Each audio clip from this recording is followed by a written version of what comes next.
The morning sun cast long shadows across the courtyard of Kensington Palace as Catherine, Duchess of Cambridge, stood at her bedroom window, watching the familiar bustle of palace life unfold below. Staff members hurried across the cobblestones, their footsteps echoing in the crisp autumn air. She pressed her palm against the cool glass, feeling the weight of the decision that had kept her awake for weeks. Behind her, William's voice carried from the adjoining sitting room, where he was taking his usual morning briefing call with his private secretary. The conversation was muffled, but she could hear the measured tones that had become second nature to him over the years. Once, those same tones had comforted her during their university days at St. Andrews, when the world seemed simpler and their biggest concern was passing their art history exams. Catherine turned away from the window and walked to her dressing table, where a small velvet box sat unopened among her jewelry. Inside was a simple silver locket that had belonged to her grandmother, Rose. The elderly woman had pressed it into Catherine's hands just days before her passing, whispering words that now seemed prophetic. "Sometimes, my dear, the most important things we need to say are the ones we never speak aloud." The irony wasn't lost on her. For months, she and William had been dancing around a conversation that neither seemed willing to start. It had begun as a whisper of doubt, barely perceptible even to herself, but had grown into something that now stood between them like an invisible wall. They still shared meals, still attended events together, still presented the perfect image of royal unity to the world. But in the quiet moments, when the cameras weren't rolling and the crowds weren't cheering, there was something missing.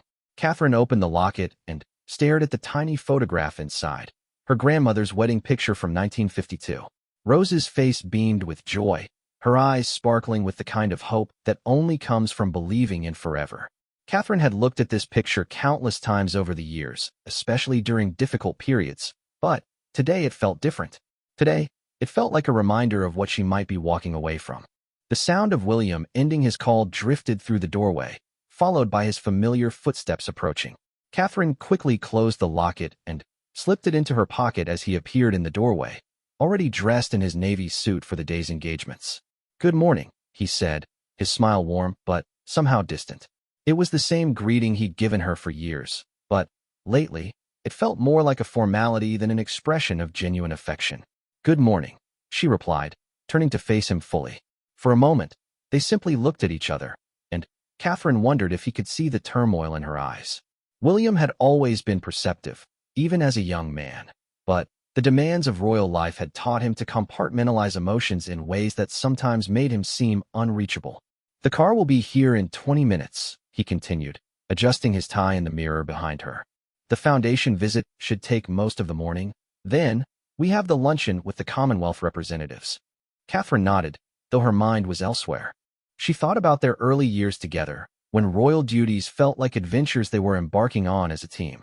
She remembered the nervous excitement before their first joint engagement, how William had squeezed her hand in the car and whispered, "We've got this." When had that feeling of partnership begun to fade into mere professional courtesy? As William left to gather his briefing papers, Catherine remained at her dressing table, staring at her reflection. The woman looking back at her was polished and poised, every detail perfect for the public appearances ahead. But beneath the carefully applied makeup and styled hair was someone who felt increasingly like a stranger to herself. She thought about the conversation with her sister Pippa the previous week. They had been walking through Hyde Park, away from the palace walls and the ever-present security detail, enjoying one of their rare moments of privacy. Pippa had always been able to read her better than anyone, and it hadn't taken long for her to sense that something was wrong. "You seem different," Pippa had said, pausing by the Serpentine Lake to watch the ducks gliding across the water. Not unhappy, exactly, but distant. Catherine had tried to deflect, making light conversation about the children and upcoming events, but Pippa's concerned gaze had cut through her carefully constructed facade. "Kate," Pippa had said, using the nickname that always brought her back to simpler times. "When was the last time you and William really talked? Not about schedules or duties or public appearances, but actually talked?" The question had haunted Catherine ever since. When had they stopped sharing their dreams and fears? When had their conversations become limited to logistics and obligations? She could pinpoint moments over the past year when she'd wanted to reach out to him, to bridge the growing gap between them, but something always seemed to stop her. Perhaps it was the weight of expectation that surrounded their marriage, The knowledge that their relationship was viewed as a symbol of stability for the monarchy and the nation. A soft knock at the door interrupted her thoughts. "Ma'am?" came the voice of her lady-in-waiting, Sarah. "The car has arrived." "Thank you. I'll be right down," Catherine replied, standing and smoothing her dress. She took one last look in the mirror, practiced her public smile, and headed toward the door. In the hallway, William was waiting with their security detail and private secretaries. He looked up from his phone as she approached, and, for just a moment, she saw something in his expression that made her heart skip. It was the same look he'd given her across the crowded lecture hall at university, a mixture of admiration and something deeper that he'd never quite put into words. "Ready?" he asked, extending his arm to her in the gesture that had become as natural as breathing over their years together. "Ready," she confirmed, taking his arm and allowing him to guide her toward the stairs. As they walked through the palace corridors, their footsteps synchronized in a rhythm perfected through countless public appearances. Catherine found herself hyper-aware of every detail. The way William's cologne mixed with the scent of the fresh flowers that were arranged throughout the palace each morning. The sound of their security details' quiet communication through their earpieces. The weight of the locket in her pocket, pressing against her leg with each step. They settled into the back of the official car, and as London's streets began to blur past the tinted windows, Catherine felt the familiar transformation that occurred whenever they left the palace for official duties. The private individuals became public figures. The couple became representatives of an institution larger than themselves. It was a transformation that had once felt empowering, but now sometimes felt like putting on a costume that didn't quite fit. William was reviewing his speaking notes for the foundation visit, his brow slightly furrowed in concentration. Catherine watched him, remembering the student who used to get the same expression when cramming for exams. Some things never changed, she thought, though so much else had. The children seemed excited about the weekend plans, William said suddenly, glancing up from his papers. Catherine smiled, thinking of their animated breakfast conversation about the planned trip to Amer Hall, their country home in Norfolk. "George is particularly looking forward to showing Charlotte the new tree house you helped him plan. And Louis just wants to chase the chickens again," William added with a genuine laugh, the first really unguarded moment Catherine had seen from him in weeks. For a few minutes, they talked easily about their children, sharing the kind of parental observations and gentle humor that came naturally to them both. Catherine felt a familiar warmth spreading through her chest, a reminder of the foundation that still existed beneath all the complications. But, as they approached their destination and she could see the waiting crowd of well-wishers and photographers, the moment of connection began to fade. William straightened his tie and shifted into his public persona, while Catherine checked her appearance one final time in the car's mirror. "Remember," William said quietly as their car slowed, "they're particularly interested in the new mental health initiatives. The statistics about young people are quite encouraging." Catherine nodded, though part of her wished he had said something more personal, something that acknowledged the moment of genuine connection they'd just shared. Instead, she watched as he became the Duke of Cambridge, ready to fulfill his role with the professionalism and dignity that had been drilled into him since childhood. The car door opened, and the sounds of the crowd rushed in. Cheers, camera shutters clicking, voices calling their names. William stepped out first, then turned to help Catherine from the car, his hand steady and familiar in hers. For the cameras and the crowd, they were the picture of royal elegance and marital harmony. As they walked toward the foundation building, acknowledging the waiting crowd with smiles and waves, Catherine found herself thinking about the locket in her pocket. Her grandmother Rose had lived through decades of marriage, had weathered storms and celebrations, heartbreak and joy. She had understood something about love that Catherine was still learning, that sometimes the most profound communications happen in silence, in the spaces between words. The foundation director approached them with a warm welcome, launching into an enthusiastic overview of the day's program. As Catherine listened and responded appropriately, part of her mind wandered to the evening ahead. There would be the drive back to the palace, dinner with the children, perhaps some time in the sitting room reviewing the next day's schedule. The familiar rhythm of royal life would continue, but she wondered if there might be a moment, just a moment, when she and William could step outside their roles and remember who they used to be to each other. Standing there in the morning sunshine, surrounded by the energy of people who believed in their work and their partnership, Catherine made a decision. Tonight, she would try to bridge the gap that had grown between them. She would find a way to have the conversation that had been building for months, even if it meant risking the comfortable distance they had learned to maintain. The foundation director was explaining their new program for supporting families in crisis, and Catherine found herself genuinely engaged, asking questions and sharing observations from her own charitable work. This was the part of royal life that still energized her, the opportunity to make a real difference in people's lives, to use her platform for meaningful change. William was equally engaged, his questions thoughtful, and his interest genuine. Watching him interact with the staff and hearing about their work, Catherine was reminded of the passion that had drawn her to him in the first place. Beneath the formal exterior was still the young man who had wanted to make a difference in the world, who had chosen to use his privileged position to serve others. As they toured the facilities and met with families who had been helped by the Foundation's programs, Catherine felt a familiar pride in their work together. Whatever personal challenges they might be facing, their professional partnership remained strong. They complemented each other well in these settings. William's natural authority and her intuitive empathy, creating a combination that seemed to put people at ease while inspiring confidence in their mission. During a quiet moment between meetings, as they walked through a corridor lined with photographs of the Foundation's work over the years, William touched her arm gently. "You were wonderful with that family," he said quietly. "The way you spoke with their daughter about her anxiety, you really connected with her." Catherine felt a flush of warmth at the compliment, not because she needed his validation, but because it reminded her that he still saw her, still appreciated her contributions. "She reminded me of myself at that age," Catherine replied. "Sometimes it just takes someone believing in you to help you believe in yourself." William looked at her with an expression that seemed to hold layers of meaning, but before either of them could say more, their private secretary appeared to guide them to the next appointment. The rest of the morning passed in a blur of meetings, presentations, and carefully orchestrated photo opportunities.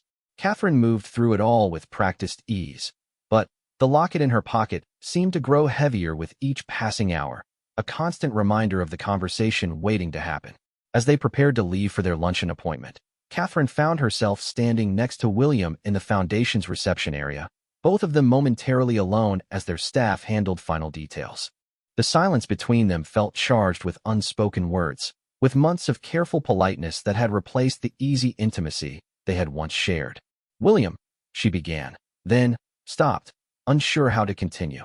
He turned to her, and for a moment his formal mask slipped, revealing something vulnerable and questioning in his eyes. "Yes." But before she could find the words, their security detail appeared, signaling that it was time to leave. The moment passed, leaving Catherine with the familiar frustration of timing and protocol interfering with personal connection. As they walked back to their car, Catherine caught her reflection in a shop window. She looked composed and regal, every inch the Duchess the world expected her to be. But she wondered if anyone could see the woman underneath, the one who was still learning how to navigate love and duty, expectation and authenticity. The afternoon would bring new challenges and opportunities, but Catherine knew that the real test would come later, in the quiet hours when the public duties ended and they returned to the privacy of their home. Tonight, she promised herself, she would find the courage to speak the words that had been building inside her for months, whatever the consequences might be. The Commonwealth luncheon at Guildhall stretched longer than expected, filled with diplomatic conversations that required Catherine's full attention despite the emotional undercurrents running through her mind. She sat beside William at the high table, engaging with delegates from across the former British Empire, discussing everything from climate initiatives to educational exchanges. To the outside observer, they appeared to be the perfect royal couple, attentive, gracious, completely in sync with each other's conversational rhythms. But Catherine was acutely aware of the careful distance William maintained even in their shared space. When he reached for his water glass, he was careful not to brush against her arm. When she leaned forward to better hear a delegate's question, he instinctively shifted to give her room, without their knees touching under the table. These tiny gestures, invisible to everyone else, felt magnified to Catherine, evidence of how they had learned to exist in the same space while maintaining separate spheres. During the coffee service, while William was deep in conversation with the High Commissioner from Canada about sustainable fishing practices, Catherine found herself studying his profile. The years had added lines around his eyes, laugh lines, mostly, though she suspected some came from the weight of responsibility he carried. His hair was thinning, something he had grown self-conscious about, though she had always found the vulnerability it represented endearing. She remembered the first time she had seen him truly worried about his appearance, during their engagement period when every aspect of their relationship was being scrutinized by the media. He had stood in front of the mirror in his apartment at Clarence's house, running his hands through his hair with uncharacteristic vanity.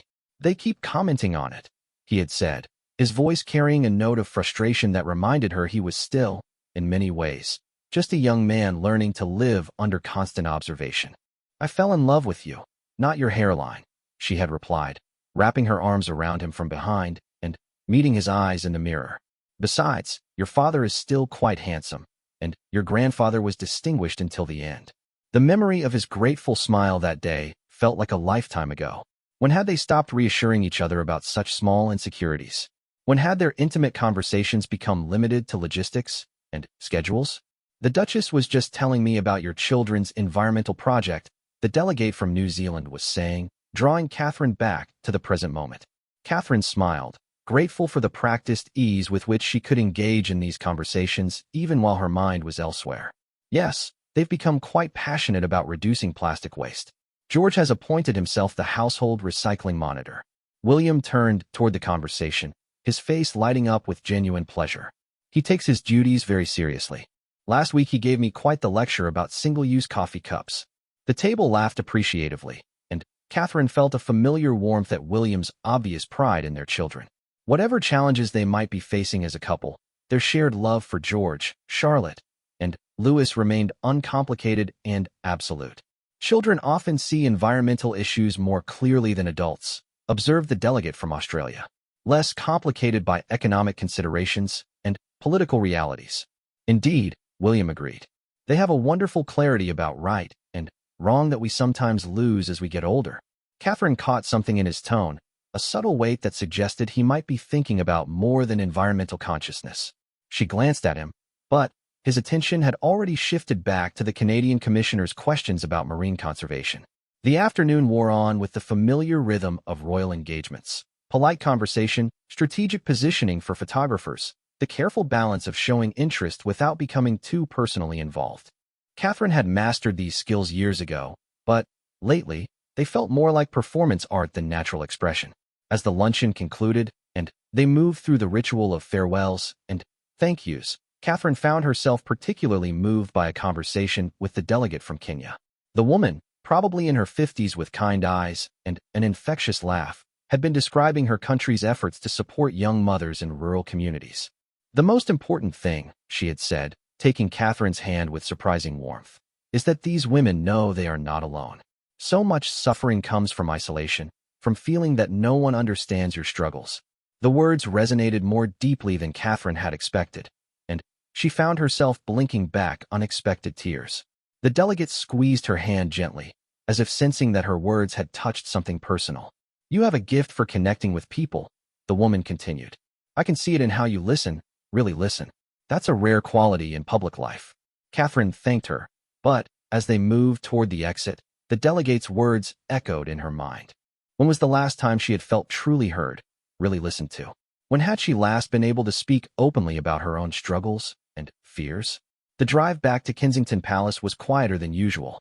William was reviewing notes from the afternoon's conversations, occasionally making annotations in the margins with the gold pen that had been a wedding gift from his grandmother. Catherine watched the familiar streets of London pass by, noting the early signs of evening beginning to settle over the city. The Kenyan delegate made an interesting point about community support structures, William said suddenly, breaking the comfortable silence. "Yes, she was remarkable," Catherine agreed. "Very passionate about her work." "You seemed particularly engaged with her," William observed, glancing up from his notes. Catherine considered how to respond. Was this an opening for a deeper conversation, or simply a professional observation? Her work with isolated mothers struck a chord, she said carefully. "Sometimes I think we underestimate how much people need to feel understood." William nodded, but his expression was thoughtful in a way that suggested he had heard something deeper in her words. "The isolation of leadership," he said quietly. "It's something my father used to talk about." They were approaching the palace gates, and Catherine could see the familiar figures of their household staff preparing for their return. In a few minutes, they would be swept back into the machinery of royal life. Briefings, family time, preparation for the next day's commitments. The moment for deeper conversation would pass, as it always seemed to. William, she began, then stopped herself. The car was slowing, and their private secretary was already moving to open the door. Whatever she needed to say would have to wait. The evening routine unfolded with its usual precision. They had tea with the children in the nursery, helping with homework and listening to enthusiastic accounts of the day's adventures. George proudly showed them a drawing he had made of the treehouse project, while Charlotte performed an elaborate dance she had learned at ballet class. Louis, still young enough to be unself-conscious, demanded hugs and stories with the kind of pure affection that made Catherine's heart ache. During these family moments, the distance between her and William seemed to fade. They moved in synchronized harmony, one parent stepping in when the other needed support, sharing private smiles at their children's antics. This was where their partnership still felt natural and unforced. "Mummy, why do you look sad?" Charlotte asked suddenly, during story time, her small hand touching Catherine's cheek with surprising gentleness. Catherine felt her breath catch. "I'm not sad, darling. Just tired after a long day." "Daddy looks sad too," Charlotte observed with the devastating honesty of a 4-year-old. William and Catherine's eyes met over their daughter's head, and, for a moment, the careful barriers they had constructed seemed to waver. There was recognition in William's expression, an acknowledgement that perhaps their attempts to shield the children from adult concerns weren't as successful as they had hoped. "Sometimes grown-ups have complicated feelings," William said gently, stroking Charlotte's hair. "But we're not sad when we're with you three. You make us very happy." Charlotte seemed satisfied with this explanation, but Catherine noticed how William's eyes had clouded over as he spoke. After the children were settled for the night, they retreated to their private sitting room, where the formal demands of the day could finally be set aside. Catherine poured herself a glass of wine, while William built a fire in the fireplace, a ritual that had become more important to them as the autumn evenings grew longer. The room was decorated in soft blues and creams, filled with personal photographs and comfortable furniture that bore the gentle wear of family life. It was a space that felt genuinely theirs, separate from the grand staterooms and public areas of the palace. "Long day," William said, settling into his favorite armchair with a glass of whiskey. The firelight caught the silver threads in his hair, making him look older than his years. "Yes," Catherine agreed, curling up on the sofa with her wine. She fingered the locket in her pocket, feeling its weight like a talisman. "William, I've been thinking about what you said earlier. About isolation." He looked at her with careful attention, and she sensed that he could feel the weight of the moment building between them. "What about it?" Catherine took a sip of wine, buying herself a moment to find the right words. "Sometimes I feel like we're isolated from each other. Like we're so focused on being what everyone else needs us to be that we've forgotten how to just be ourselves, together." The words hung in the air between them, and Catherine watched William's expression shift from surprise to something more complex, recognition, perhaps, mixed with wariness. "Catherine," he began, then stopped, running his hand through his hair in a gesture she recognized from their university days. "I know this might not be the right time or place," she continued, her heart racing but determined to push forward. "But I feel like if we don't talk about this, we're going to lose something important. Something that used to be the foundation of everything else." William set down his glass and leaned forward, his elbows resting on his knees. "What are you saying?" "I'm saying that somewhere along the way, we stopped being William and Catherine and became just the Duke and Duchess of Cambridge. We're so good at our public roles that sometimes I wonder if we remember who we are underneath them." The fire crackled in the silence that followed, casting dancing shadows on the walls. Catherine could see William processing her words, his analytical mind working through the implications. "I felt it too," he said finally, his voice quiet but steady. "This distance. This sense that we're performing even when we're alone together." Catherine felt a rush of relief that he understood what she was trying to express. "When did it start?" "I keep trying to pinpoint when we stopped really talking to each other." William considered the question seriously. "I think it was gradual. Maybe it started after Louis was born, when the demands really intensified. Or perhaps it was after my father became king, when the expectations shifted again. Or maybe," Catherine said gently, "it started when we stopped believing that our personal happiness mattered as much as our duty." The words surprised her as she spoke them, but she realized they contained a truth she had been avoiding. Somewhere along the way, they had both internalized the message that their individual needs and desires were secondary to their roles as representatives of the crown.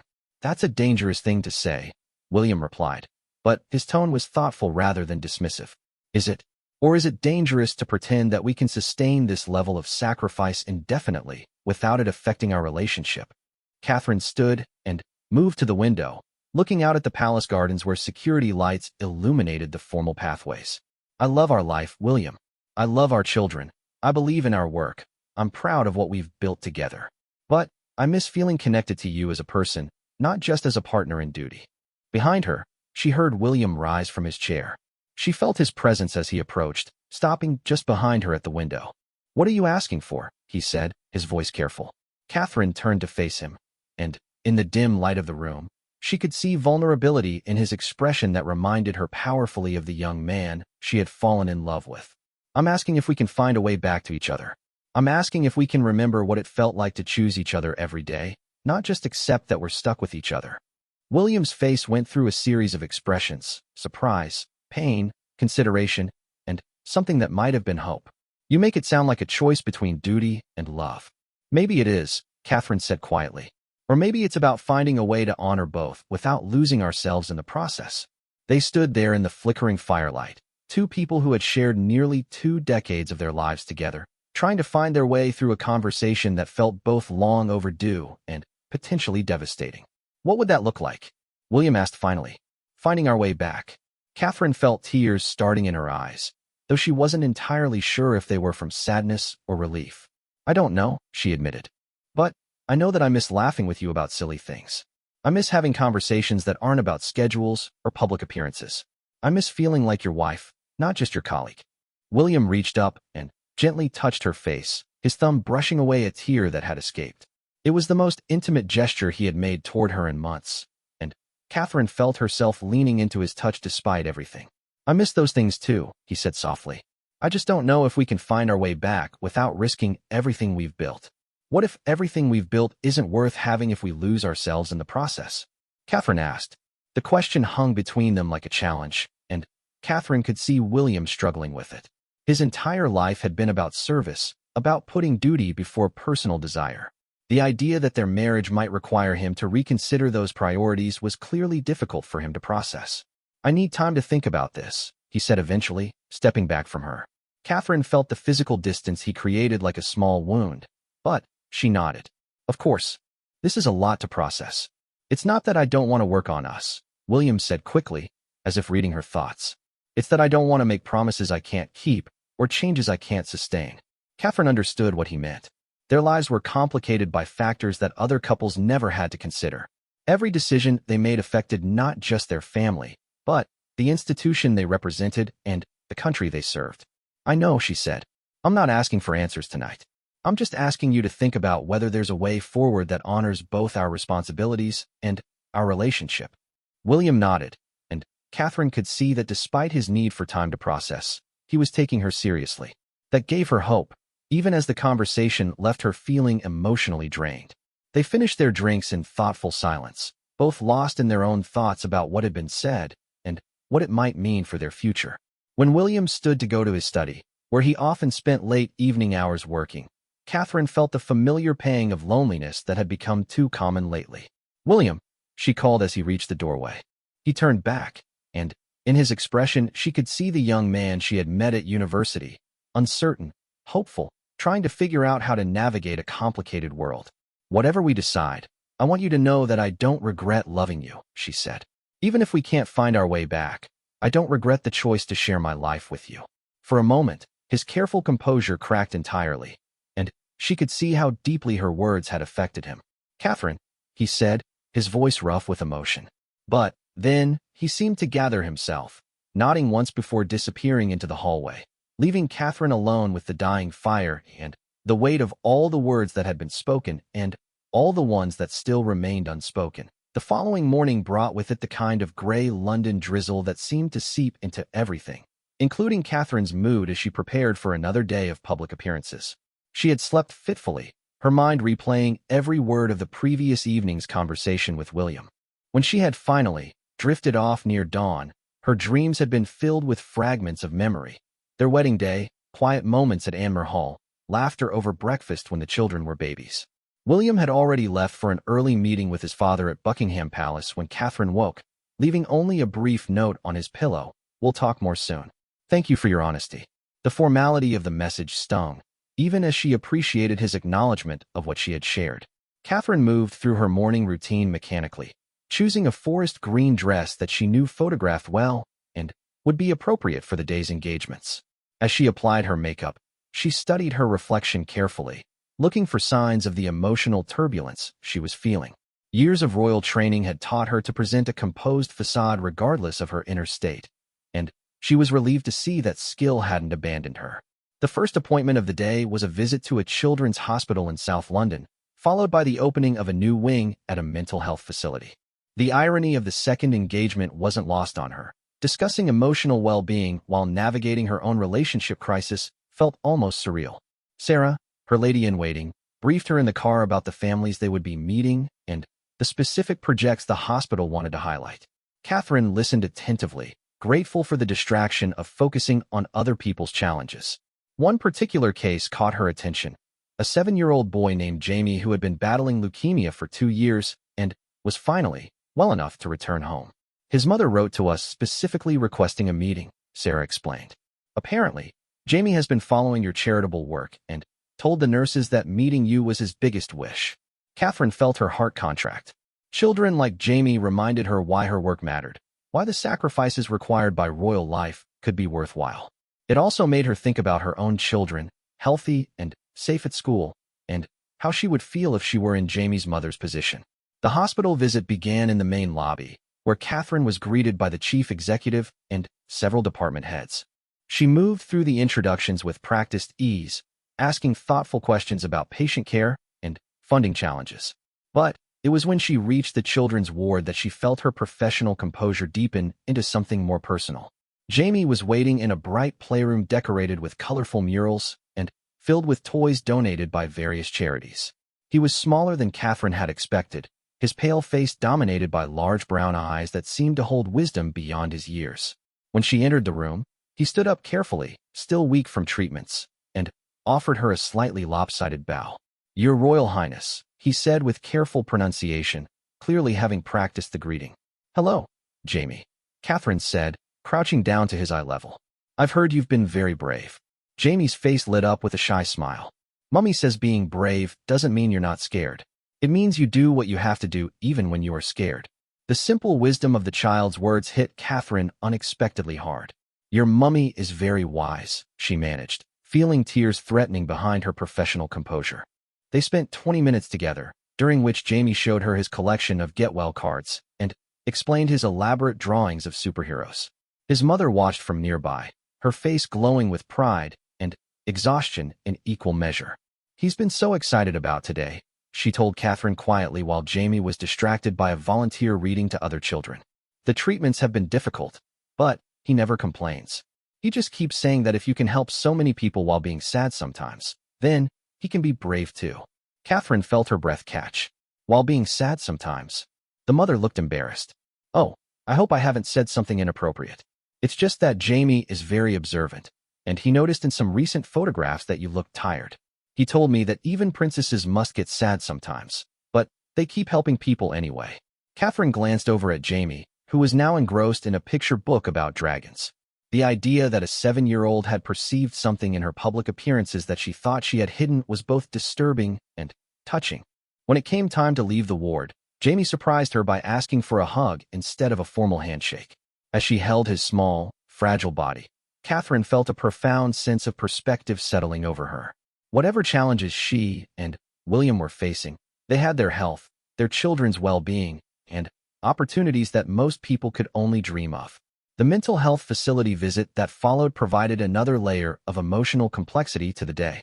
Catherine met with counselors and patients, learning about innovative therapy programs and community support initiatives. During a roundtable discussion about family therapy, she found herself thinking about her conversation with William and wondering if they too might benefit from professional guidance. Many couples struggle to maintain intimacy when dealing with external pressures, one of the therapists was saying. Career demands, financial stress, health issues, all of these can create distance between partners who love each other but lose sight of their connection. Catherine nodded along with the group, but Internally, she was processing how accurately the description fit her own situation. The external pressures they faced were unique in their scope and intensity, but the underlying dynamic was perhaps more common than she had realized. During a brief break between meetings, Catherine found herself alone in a quiet garden courtyard attached to the facility. She pulled out her phone and scrolled through recent photographs from various engagements, looking for what Jamie might have seen. In one image from a charity gala the previous month, she could see it, a subtle tightness around her eyes, a smile that didn't quite reach its full warmth.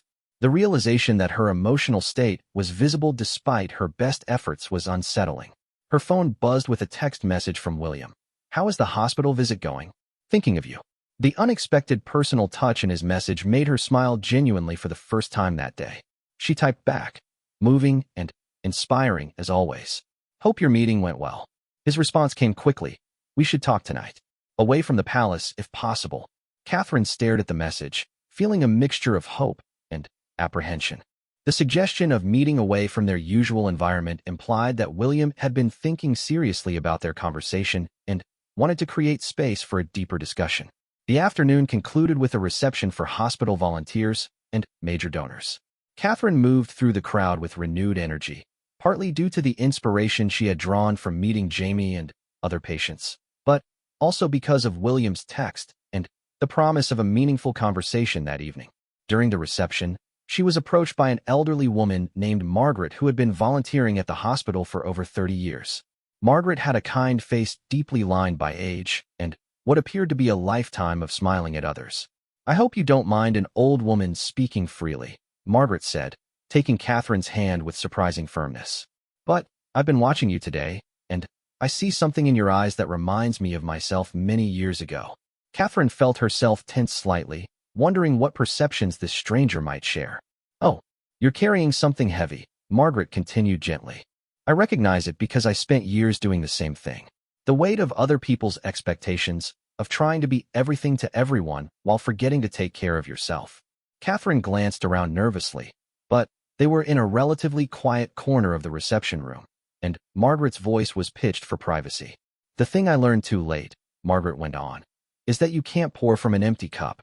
If you don't take care of your own heart, eventually you won't have anything left to give to others." "What changed for you?"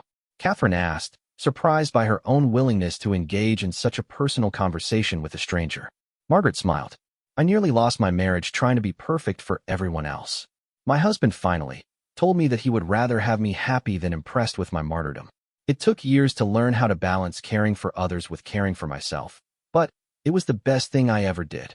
The conversation was interrupted by Catherine's private secretary, signaling that it was time to leave for the next appointment. But, as Catherine said goodbye to Margaret, the older woman pressed a small piece of paper into her hand. "My phone number," she explained quietly, "in case you ever need to talk to someone who understands the weight of caring too much." Catherine thanked her, tucked the paper into her purse, and moved toward the exit. But Margaret's words echoed in her mind during the drive back to London. "You can't pour from an empty cup." The final engagement of the day was mercifully brief, a meeting with representatives from several children's charities to discuss collaborative funding opportunities. Catherine participated in the discussions with professional competence, but part of her attention was focused on the evening ahead and what William might want to discuss. As their car navigated London traffic on the way back to Kensington Palace, Catherine's phone rang with a call from Pippa. Her sister's timing was uncanny, as if she had sensed that Catherine needed to talk to someone outside the royal bubble. "How was your day?" Pippa asked without preamble. "Illuminating," Catherine replied carefully, aware that their driver and security detail could hear everything she said. "Good illuminating or concerning illuminating?" Catherine smiled despite herself. Pippa's ability to read between the lines of royal speak had only sharpened over the years. "Both, I think. Can we talk later?" "Of course. Actually, why don't you come to dinner tomorrow night? James is working late, so it'll just be us. We can talk properly." The offer was tempting. An evening away from palace walls and royal protocol, with someone who had known her long before she became the Duchess of Cambridge, sounded like exactly what she needed. "I'll need to check the schedule, but I'd love that," Catherine said. "Good. And Kate?" Pippa's use of her childhood nickname was deliberate and comforting. "Whatever you're working through, you don't have to figure it all out at once." Catherine felt tears threatening again, touched by her sister's intuitive understanding. Thank you. I'll call you tomorrow. As they approached Kensington Palace, Catherine could see that William's car was already in the courtyard, which meant he had returned from his meetings. Her heart rate quickened as she thought about their planned conversation and what it might lead to. The evening routine with the children provided its usual grounding influence. George was full of stories about a school project on Roman Britain, while Charlotte insisted on demonstrating a new song she had learned.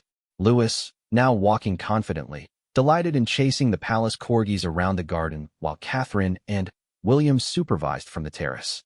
He's going to sleep well tonight, William observed, watching their youngest son's energetic play. They all will, Catherine agreed. Nothing like fresh air and exercise to tire them out. For a moment, they stood in comfortable silence, watching their children play in the fading daylight. It was one of those perfect family moments that Catherine wanted to capture and hold forever. The sound of children's laughter, the smell of autumn leaves, the sense of belonging to something beautiful and meaningful. Catherine, William said quietly, about tonight. Yes. I've been thinking about what you said, about finding our way back to each other. He paused, seeming to choose his words carefully. I'd like to suggest we take a walk. Away from here, somewhere we can talk without interruptions. Catherine felt a flutter of hope mixed with nervousness. That sounds perfect. There's a place I'd like to show you. Somewhere I go sometimes when I need to think. The idea that William had a private retreat, somewhere he went to process difficult thoughts, surprised Catherine. It was evidence of an inner life that he hadn't shared with her, which both saddened and intrigued her. After the children were settled for the night, William and Catherine left the palace through a private garden exit, accompanied by a minimal security detail who maintained a discreet distance. They walked through Hyde Park as the last light faded from the sky, their footsteps synchronized on the familiar pathways. William led her to a secluded spot near the Serpentine Lake, where an old oak tree provided shelter from both view and the evening breeze. As they settled on a bench beneath its branches, Catherine was struck by the simple intimacy of the moment, two people choosing to spend time together away from all the demands and expectations that usually surrounded them. I found this place a few years ago, William said, looking out across the water. Sometimes when the pressure becomes overwhelming, I come here to remember who I am underneath all the titles and responsibilities. Catherine studied his profile in the dim light from nearby park lamps. What do you remember when you come here? William was quiet for a long moment, and Catherine could sense him gathering courage for whatever he wanted to share. I remember the boy who wanted to make his mother proud, he said finally. The young man who fell in love with a girl at university and thought that was the most important thing in the world. The father who wants to give his children the kind of childhood that prepares them for the future without crushing their spirits. Catherine felt her heart responding to the vulnerability in his words. Those things are still true, she said softly. Are they? Sometimes I feel like I've become so focused on being the heir, the future king, the perfect royal, that I've forgotten how to be William. And if I can't be William, how can I be a proper husband to Catherine? The question hung in the air between them, and Catherine realized this was what he had needed time to process. Not just her concerns about their relationship, but his own sense of lost identity. You're still William to me, she said, reaching for his hand. Complicated, thoughtful, sometimes stubborn William who gets excited about conservation projects and makes terrible jokes when he's nervous. William's fingers intertwined with hers, and Catherine felt something in her chest loosen at the familiar connection. I've been thinking about what you said, he continued. About choosing each other every day instead of just accepting that we're stuck together. I realize I stopped making that choice somewhere along the way. I started taking our relationship for granted because it seemed permanent and unshakable. We both did that, Catherine admitted. We let duty become an excuse for not working on our marriage. So what do we do now? William asked, turning to face her fully. How do we find our way back without neglecting our responsibilities? Catherine felt the weight of the question, but also a sense of relief that they were finally asking it together. Maybe we start by remembering that taking care of our marriage is also a responsibility. That being happy together makes us better at everything else we have to do. William nodded slowly. I'd like to try. I don't know if I'll be good at it. And I know there will be times when duty has to come first. But I'd like to try to find a balance. That's all I'm asking for, Catherine said. The willingness to try. They sat in comfortable silence for a while, holding hands and listening to the distant sounds of London evening life. Catherine felt something shifting between them. Not a complete resolution, but a beginning, a recognition that they both wanted to rebuild what had been gradually eroding. "There's something else," William said eventually. "I think we might benefit from talking to someone. A counselor, someone who understands the unique pressures we face, but can help us navigate them better." The suggestion surprised Catherine, both because it showed how seriously William was taking their situation and because it represented a willingness to admit they needed help. "I think that's a wonderful idea," she said. "Margaret, a woman I met today at the hospital, told me that you can't pour from an empty cup. We need to take care of ourselves and each other if we want to be able to serve others effectively." "Margaret sounds wise," William said with a slight smile. "I'd like to meet her someday."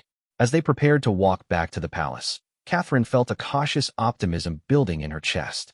The conversation hadn't solved all their problems, but it had opened a door that had been closed for too long. They had work to do, changes to make, and difficult conversations ahead. But for the first time in months, she felt like they were facing those challenges together rather than from opposite sides of an emotional divide. Walking back through the park, their hands still clasped, Catherine thought about Jamie's words about courage, being scared but doing what you have to do anyway. Perhaps that was what love required sometimes. The courage to be vulnerable, to admit when things weren't working, and to choose again and again to try. The weeks following their conversation in Hyde Park brought a subtle, but significant shift to the rhythm of Catherine and William's daily life. They had begun seeing a marriage counselor, Dr. Elizabeth Hartwell, a discreet professional who specialized in working with high-profile couples facing unique pressures. The sessions took place in a private office in Harley Street, scheduled during gaps in their official engagements, and attended with minimal security presence to maintain confidentiality. Catherine found herself looking forward to these sessions, not because their problems were being magically solved, but because they represented protected time when she and William could speak openly without the immediate pressure of royal duties. Dr.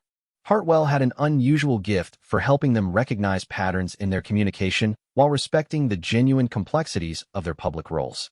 During their third session, Dr. Hartwell had asked them each to identify moments when they felt most connected to each other. William had mentioned their work together on environmental projects, while Catherine had talked about quiet mornings with the children before the day's obligations began. It was a revealing exercise that helped them see how rarely they created space for the activities that actually brought them joy together. This morning, Catherine was implementing one of Dr. Hartwell's suggestions as she prepared for a solo engagement, a visit to a school in Manchester where she would be launching a new early childhood development program. William was attending a separate function in Wales, their schedules having diverged for the day. But before leaving London, they had shared breakfast together without phones, newspapers, or briefing documents. Just conversation about the children and their weekend plans at Amber Hall. The 40-minute meal had felt revolutionary in its simplicity. They had talked about George's growing interest in football, Charlotte's latest artistic creations, and Louis's emerging personality traits. William had made her laugh with an impression of their youngest son's determined attempts to feed the family dog, and Catherine had shared her observations about Charlotte's natural diplomacy skills. "She's going to be a natural at this life," William had said, referring to their daughter's instinctive ability to make people feel comfortable. "If she chooses it," Catherine had replied carefully. "I hope we can give all of them enough of a normal childhood that they can make real choices about their futures." William had nodded thoughtfully, and Catherine could see him processing the implications of her words. One of the ongoing themes in their counseling sessions was the question of how to balance preparation for royal life with preserving their children's autonomy and individual identity development. Now, sitting in the car traveling to Manchester, Catherine reflected on how different that breakfast conversation had felt from their usual morning exchanges focused on logistics and schedules. Dr. Hartwell had called it intentional intimacy, deliberately creating space for personal connection rather than leaving it to chance. The school visit was at a primary school in a working-class area of Manchester that had been selected for the early childhood program pilot. Catherine had reviewed the briefing materials carefully, noting that many of the children came from single-parent households or families facing economic challenges. The program aimed to provide support not just for the children, but for their parents and caregivers as well. As her car pulled up to the school entrance, Catherine could see the familiar scene of awaiting photographers, local officials, and curious onlookers who had gathered to catch a glimpse of the proceedings. But what caught her attention more was a group of children pressed against the school windows, their faces bright with excitement and curiosity.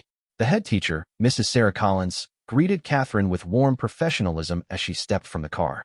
Mrs. Collins was a woman in her 50s with kind eyes and the slightly frazzled appearance that seemed to come with managing an active primary school. "Your Royal Highness, welcome to Mornington Primary," she said as they shook hands. "The children are absolutely thrilled that you're here." Catherine smiled genuinely. "I'm delighted to be here, Mrs. Collins. I've been so impressed by what I've read about your work with the families in this community." As they walked through the school corridors, Catherine was struck by the energy and warmth of the environment. The walls were covered with children's artwork, reading achievement charts, and positive messages. Despite the obvious budget constraints, there was a sense of care and attention to detail that spoke to the dedication of the staff. The first stop was a reception classroom where Catherine would observe one of the program sessions. The room was filled with 4-year-olds engaged in various learning activities, their parents or caregivers working alongside them. What impressed Catherine immediately was the relaxed, collaborative atmosphere. This wasn't a formal classroom setting, but rather a community space where families could learn and grow together. She was introduced to Maria Santos, a young single mother working with her daughter Lucia on a puzzle. Maria was probably in her mid-20s, with tired eyes but a determined smile. "Lucia loves coming to these sessions," Maria explained as Catherine crouched down to their level. "At home, it's just us, and sometimes I worry I'm not teaching her enough. But here, she gets to see other children, and I get to learn new ways to help her." Catherine watched as Lucia, completely unconscious of the royal presence, concentrated intensely on fitting puzzle pieces together. "What kinds of things have you learned?" Catherine asked Maria. "Simple things that make a big difference," Maria replied. "Like how to ask questions that help her think instead of just giving her answers. How to turn everyday activities like grocery shopping into learning opportunities." As Catherine moved through the room, observing different family groups, she was struck by the program's focus on empowering parents rather than replacing their role. The facilitators were skilled at providing guidance without making anyone feel inadequate or judged. During a brief break between activities, Catherine had a chance to speak with the program coordinator, Dr. James Peterson, about the research behind their approach. "What we've learned," Dr. Peterson explained, "is that the most effective early intervention happens when we support the whole family system. A child's development is fundamentally connected to their caregiver's confidence and well-being." Catherine nodded, thinking about her own experience as a mother and the privilege of having unlimited resources and support. "What are the biggest challenges you see?" "Isolation is huge," Dr. Peterson replied. "Many parents, especially those facing economic stress, can feel very alone in their parenting journey. Programs like this create community connections that often extend far beyond our formal sessions." The word isolation resonated with Catherine in ways that Dr. Peterson couldn't have intended. During their recent counseling sessions, Dr. Hartwell had helped her recognize how her own sense of isolation, despite being constantly surrounded by people, had contributed to the distance that had grown between her and William. The morning continued with visits to different age groups and program components. Catherine participated in a storytelling session with a group of 3-year-olds, her natural ease with children evident as she read from a picture book about friendship. The children were completely engaged, interrupting with questions and observations that made the adults in the room smile. During lunch, Catherine sat with a group of parents participating in the program, listening to their experiences and challenges. The conversation was remarkably open and honest, with parents sharing struggles with everything from bedtime routines to concerns about school readiness. "The best thing about this program," said David Wright, a father of twin boys, "is that it's shown me I'm not the only parent who sometimes feels completely lost. There's something powerful about realizing that even parents who seem to have it all together sometimes struggle with the same basic things." Catherine found herself thinking about her own parenting insecurities, which she had rarely discussed with anyone outside her immediate family. The assumption that her privileged position meant she never worried about whether she was making the right choices for her children was far from accurate. "What advice would you give to other parents who are feeling overwhelmed?" she asked the group. "Ask for help," said another mother immediately. "I spent too long trying to be perfect on my own before I realized that getting support doesn't mean you're failing." The simple wisdom of the response struck Catherine deeply. How much energy had she expended trying to appear perfectly composed in her royal role, rather than acknowledging when she needed support or guidance? After lunch, Catherine toured the school's library, where older children were participating in a reading mentorship program. She was particularly moved by watching 10-year-old Ahmed reading to 5-year-old Sophie, both children completely absorbed in the story. Ahmed was very shy when he started here, explained the librarian, Mrs. Thompson. But giving him the responsibility of helping younger children has transformed his confidence. Catherine observed the interaction thoughtfully, noting how Ahmed's gentle patience with Sophie seemed to be building both children's sense of competence and connection. As the official visit concluded, Catherine participated in a brief photo opportunity with students and staff before preparing to leave. But what stayed with her as she traveled back to London wasn't the formal ceremonies or speeches. It was the authentic moments of human connection she had witnessed throughout the day. During the drive back, she called William to share highlights from the visit. He was between engagements in Wales, and she could hear the genuine interest in his voice as she described the program and the family she had met. "It sounds like exactly the kind of work that makes a real difference," he said. "How are you feeling about it?" Catherine considered the question seriously. Inspired, but also reflective. "There's something about seeing these parents support each other through challenges that made me think about us." "In what way?" "The way they've learned to ask for help instead of trying to be perfect on their own. The way they've created community around common struggles instead of pretending everything is fine." William was quiet for a moment, and Catherine could sense him processing the implications of what she was sharing. Dr. Hartwell would probably say that's a valuable insight, he said finally. She would, Catherine agreed, smiling at the reference to their counselor. "How was your event?"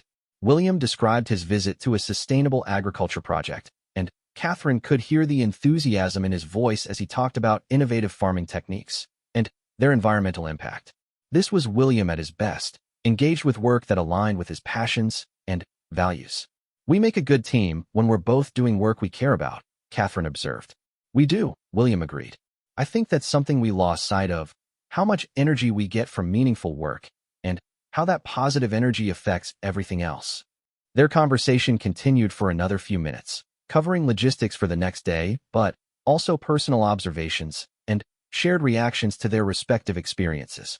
It felt natural and connected in a way that reminded Catherine of their early relationship, when they would spend hours discussing everything from current events to personal dreams. That evening, after the children were in bed, Catherine and William sat in their private sitting room working on individual projects. She was reviewing materials for an upcoming patronage meeting, while he was reading briefing papers for the following week's environmental summit. But instead of working in separate rooms as had become their habit, they had chosen to share the same space. The simple act of being together while pursuing individual tasks felt meaningful in ways Catherine couldn't fully articulate. There was comfort in William's presence even when they weren't actively talking, a sense of companionship that didn't require constant interaction. "Catherine," William said suddenly, looking up from his papers, "I've been thinking about something Dr. Hartwell said last week, about creating rituals that strengthen our connection." Catherine set aside her own work and gave him her full attention. "What kind of rituals?" "Small things, but consistent ones. Like the breakfast we had this morning. No phones, no work discussion, just us talking about things that matter to us personally." "I love that," Catherine said immediately. It felt like we were actually choosing to spend time together instead of just occupying the same space out of obligation. William nodded. "What if we committed to doing that twice a week? And maybe one evening walk each week, like the one we took in Hyde Park?" The suggestion was simple, but Catherine recognized the significance of William taking initiative to structure their personal time together. It showed that he was thinking actively about their relationship rather than hoping it would improve through wishful thinking alone. "I think that's perfect," she said. "Not too ambitious that we'll fail to maintain it, but regular enough to make a real difference." "And maybe," William continued, seeming slightly nervous about his next suggestion, "we could plan one weekend every month where we don't schedule any official engagements. Just family time at Amber Hall." Catherine felt a surge of hope at the proposal. Their country home in Norfolk had always been where they felt most relaxed and connected as a family. The idea of protecting that time more deliberately was appealing and practical. "The staff will probably think we've lost our minds," she said with a smile. "Voluntarily blocking out weekends when we could be fulfilling public duties." "Let them think what they want," William replied, and Catherine could hear a note of determination in his voice that reminded her of the young man who had once insisted on studying art history despite pressure to choose a more practical subject. "Our marriage and our family are public duties too, in their way." As they continued planning these small but significant changes to their routine, Catherine felt something she hadn't experienced in months: excitement about the future of their relationship. They weren't solving all their problems overnight, but they were taking concrete steps to prioritize their connection to each other. Later, as they prepared for bed, Catherine found herself thinking about the parents she had met at the Manchester school. Their willingness to be vulnerable about their struggles and accept support had created a community that strengthened everyone involved. Perhaps that was what she and William were learning to do as well, acknowledging that even privileged, capable people sometimes needed help to maintain the relationships that mattered most. Standing in their bedroom, she watched William reading through his schedule for the following day. The sight of him in his reading glasses, making notes in the margins of his diary, was both familiar and newly precious. This was her husband, not the future king, not the Duke of Cambridge, but the man she had chosen to build a life with. "William," she said quietly. He looked up from his papers, and she could see in his expression the same mixture of hope and uncertainty that she was feeling. "Thank you," she said simply, "for being willing to work on this, for caring enough to try." He set down his diary and moved toward her, stopping close enough that she could see the flecks of gold in his blue eyes. "Thank you for having the courage to tell me what you needed," he replied. "For not giving up on us before I figured out how to be a better husband." As he reached out to touch her face, Catherine felt a familiar flutter of attraction mixed with deeper emotional connection.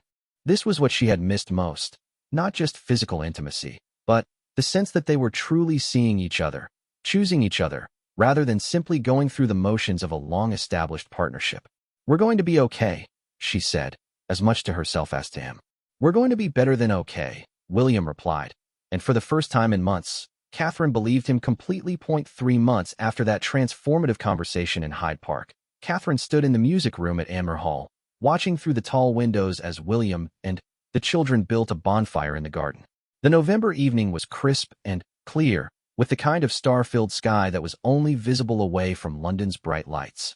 Tomorrow would mark their wedding anniversary, 14 years since they had stood before the Archbishop of Canterbury and made promises that had seemed both eternal and impossible to break. The irony wasn't lost on her that they were celebrating their anniversary at a time when their marriage felt both more fragile and more intentional than it had in years. The work they had been doing with Dr. Hartwell, combined with the small but consistent changes they had made to prioritize their relationship, had created a foundation that felt both familiar and entirely new. Catherine could hear George's excited voice carrying across the garden as he explained to his father the proper technique for stacking kindling, knowledge he had gleaned from a recent Scouts meeting.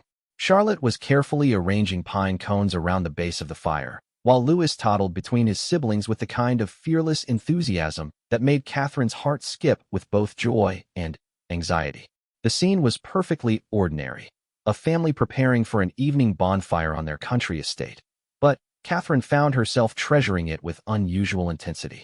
Perhaps it was because she now understood how easily such moments could be lost in the machinery of royal obligation. Or perhaps it was because she had learned to recognize the preciousness of William being simply present rather than mentally elsewhere. Their marriage counseling sessions had revealed patterns that seemed obvious in retrospect but had been invisible while they were living them. They had both become so focused on performing their roles perfectly that they had forgotten how to simply exist together.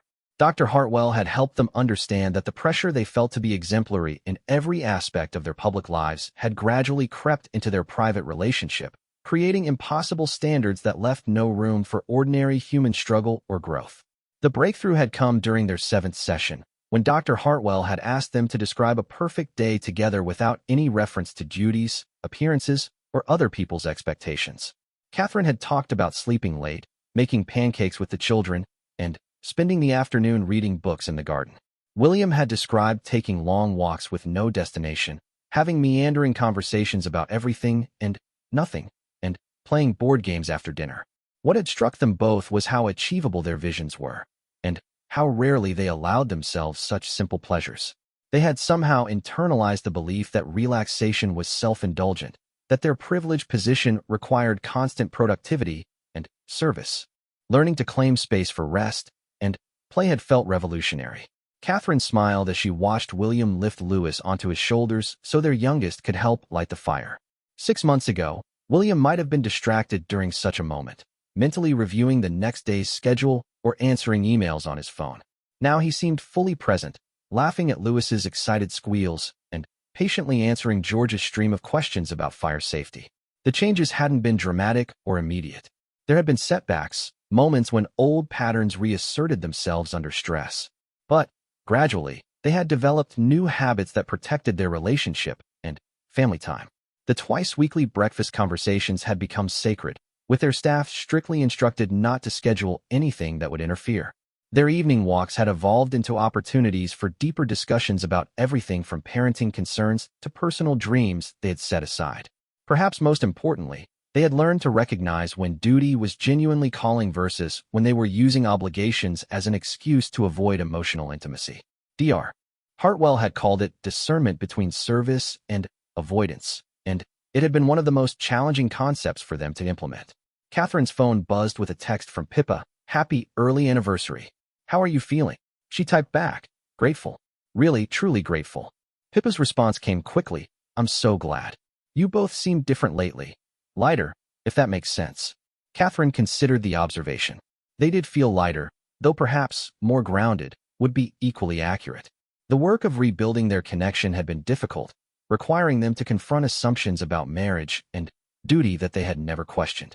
But the result felt more sustainable than the careful distance they had maintained before. A knock at the music room door interrupted her thoughts. "Come in," she called, turning to see William entering with his arms full of blankets from the linen cupboard. "Emergency mission," he announced with mock seriousness. "Charlotte is concerned that we don't have adequate supplies for proper bonfire snuggling." Catherine laughed, taking half the blankets from his arms. "Did she really say bonfire snuggling?" "Her exact words," William confirmed. "Apparently, it's a crucial component of the evening's success." They walked toward the garden together, and Catherine felt the familiar warmth that had returned to such ordinary moments. Physical proximity no longer felt carefully managed or potentially awkward. They had rediscovered the ease of moving through space together, of casual touches that conveyed affection rather than mere politeness. Outside, the children had successfully started the fire and were roasting marshmallows with the intense concentration that they brought to all new activities. Catherine and William spread blankets on the ground and settled beside their family, creating a cozy circle around the flames. "Mummy, look," Charlotte called, holding up a perfectly golden marshmallow on her stick. "I didn't burn it this time." "Beautiful work," Catherine praised, genuinely impressed by her daughter's patience and technique. As the evening progressed, they told stories, sang songs that William remembered from his own childhood, and watched the fire gradually settle into glowing coals. Catherine found herself studying her family's faces in the firelight, memorizing details she might have overlooked in busier moments. George was growing so quickly, his features beginning to hint at the man he would become. Charlotte's personality was asserting itself more strongly each day, revealing a fascinating combination of diplomatic grace and stubborn determination. Lewis was developing his own distinct character, less cautious than his siblings but with a sweetness that melted everyone's hearts. And William, Catherine looked at her husband as he helped Lewis arrange marshmallows on a stick, noting the contentment in his expression that she hadn't seen consistently in years. The lines around his eyes remained, but they seemed to speak more of laughter than worry. His hair continued to thin, a fact he had recently stopped trying to hide with strategic styling, and Catherine found his acceptance of aging both touching and attractive. "What are you thinking about?" William asked quietly, noticing her contemplative mood. "This," Catherine replied, gesturing around their circle. "How perfect this moment is, and how easily we could have missed it if we hadn't learned to slow down." William nodded, understanding immediately what she meant. 6 months ago, even if they had been physically present for such an evening, they might have been mentally elsewhere, thinking about the next day's obligations or processing the day's events. Learning to be fully present had required intentional practice. As the children began to show signs of tiredness, they organized the process of extinguishing the fire and gathering their supplies. Catherine watched William's easy interaction with each child, helping George carry the water bucket, letting Charlotte explain her theory about why fires made different colored sparks, carrying Lewis when his small legs grew tired. This was William at his best, the father who made time for imagination and wonder, who took children's questions seriously, who created space for silliness and spontaneity. Catherine realized that their marriage work had benefited not just their relationship, but their entire family dynamic. When she and William were connected and present with each other.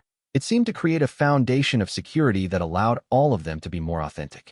Later, after the children were settled in bed and they had cleaned up from the evening's activities, Catherine and William sat in the main sitting room at Anmer Hall, sharing a bottle of wine and enjoying the quiet that only came at the end of full family days.